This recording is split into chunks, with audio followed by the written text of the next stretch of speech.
तर आताची एक महत्त्वाची बातमी, विधान भवनाला आलेली धमकी ही निव्वळ अफवा आहे. उपमुख्यमंत्री सुनेत्रा पवार यांनी ही प्रतिक्रिया दिली आहे. आताची महत्त्वाची बातमी, विधान भवनाला आलेली धमकी ही निव्वळ अफवा आहे. उपमुख्यमंत्री सुनेत्रा पवार यांनी ही प्रतिक्रिया दिलेली आहे. विधान भवनाच्या कार्यालयाला एक ईमेल आलेला होता आणि या ईमेलद्वारे विधान भवनाच्या इमारतीमध्ये बॉम्ब ठेवल्याचा दावा करण्यात आला होता. मात्र यावर सुनेत्रा पवार यांनी दिलेली ही प्रतिक्रिया आहे. विधान भवनाला आलेली धमकी ही निव्वळ अफवा असल्याचं त्यांनी सांगितलेलं आहे. आताच आपल्याकडूनच ही मी बातमी ऐकली आणि मी माहिती घेण्याचा प्रयत्न केला तर तो फोन खोटा होता असं मला सांगण्यात आलेलं आहे. अजूनही जास्त चौकशी अंती कळेल. मला आता एवढीच माहिती मिळाली. सध्याला ऍडजस्ट करा रे, नंतर लावून आणि एक मिनिट अरे आता 5 प्लेयरचे आज सकाळी 6:57 सीपीएच्या मेलवरती धमकी आलेली आहे आणि या धमकीच्या अनुषंगाने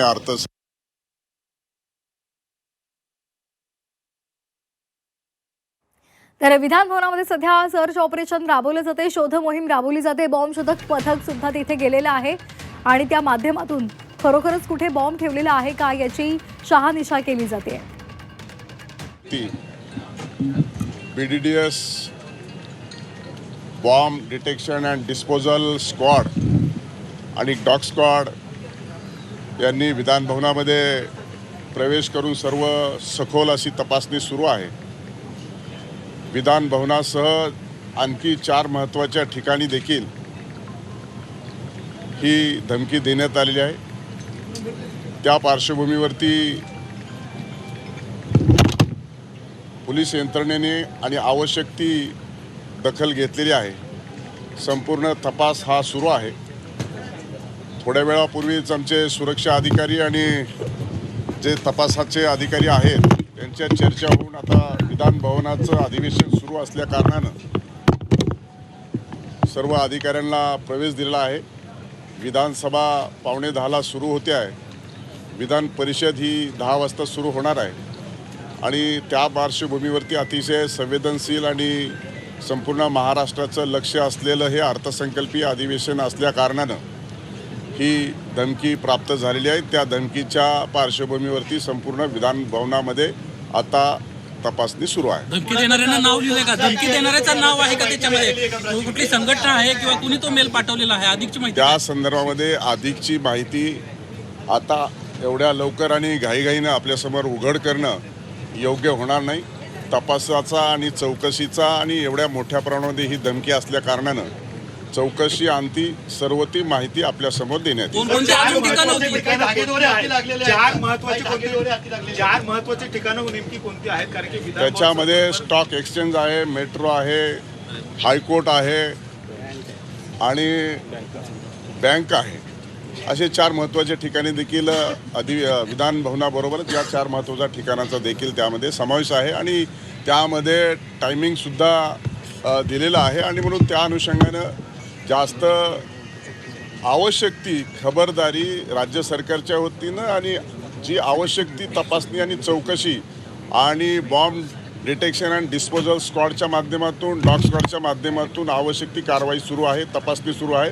निश्चित स्वरूपामध्ये यापुढील जी काही घटनाक्रम होईल त्या अनुषंगाने आपल्याला योग्य वेळी सांगण्यात येईल. मेल कधी आलेला आहे सर? साधारणपणे सकाळी 6:57 सर, हिंदी में ब्रीफ कर दीजिए कि विधान भवन में आज सिक्योरिटी रीजंस की वजह से बताया गया कि सभी को बाहर रखा गया है. मेल क्या आया था?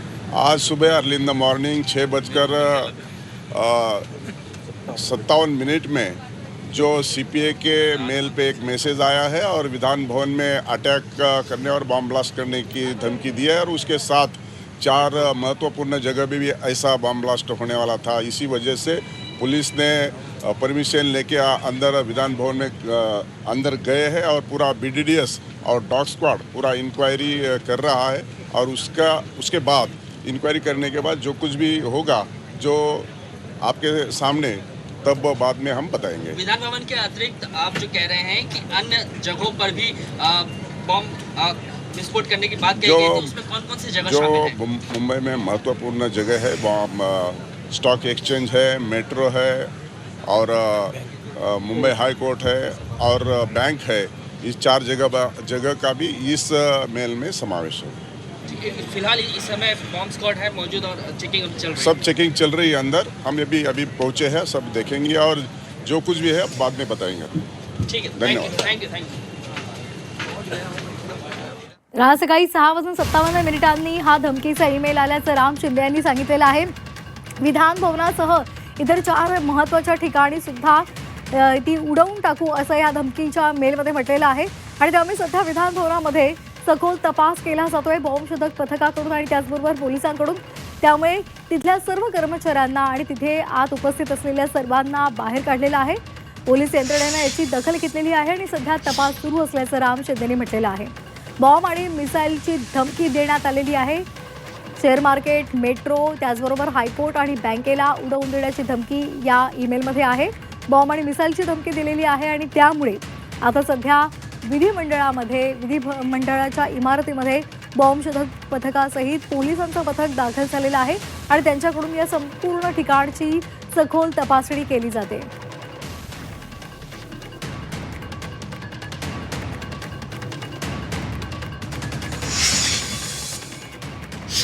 तर आणखी एक महत्त्वाची अपडेट समोर आलेली आहे. विधान भवनाला बॉम्ब उडवण्याची धमकी देण्यात आलेली आहे. या प्रकरणाचा सखोल तपास करा अशी मागणी रोहित पवार यांनी केली आहे.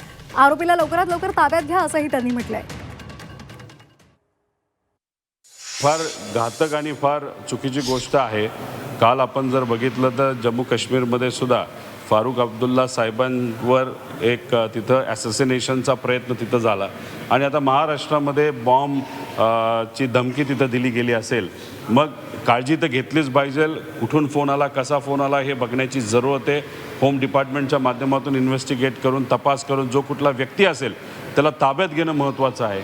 आणि अशा पद्धतीने मुद्दामूनच फक्त भीती दाखवायची म्हणून त्याला तिथं धमकी दिली होती का त्याच्यामागे काय वेगळं होतं हे आपल्याला नक्कीच बघावं लागेल. पण तपास झाल्याशिवाय अधिवेशन चालून देऊ नका एवढी मात्र विनंती एक आमदार म्हणून आणि नागरिक म्हणून तिथं मी करतो. रोहित पवार यांची ही प्रतिक्रिया आपण पाहिलेली आहे. सध्या विधान भवनाच्या इमारतीमध्ये शोध मोहीम राबवली जाते. पोलिसांसह बॉम्बशोधक पथक सुद्धा दाखल झालेलं आहे आणि त्यांच्याकडून कानाकोपरा तपासला जातोय. कुठे खरोखरच बॉम्ब ठेवलेला आहे का याची शहानिशा केली जाते. दरम्यान या संदर्भात रोहित पवार यांनी सखोल तपास व्हावा अशी मागणी केली आहे.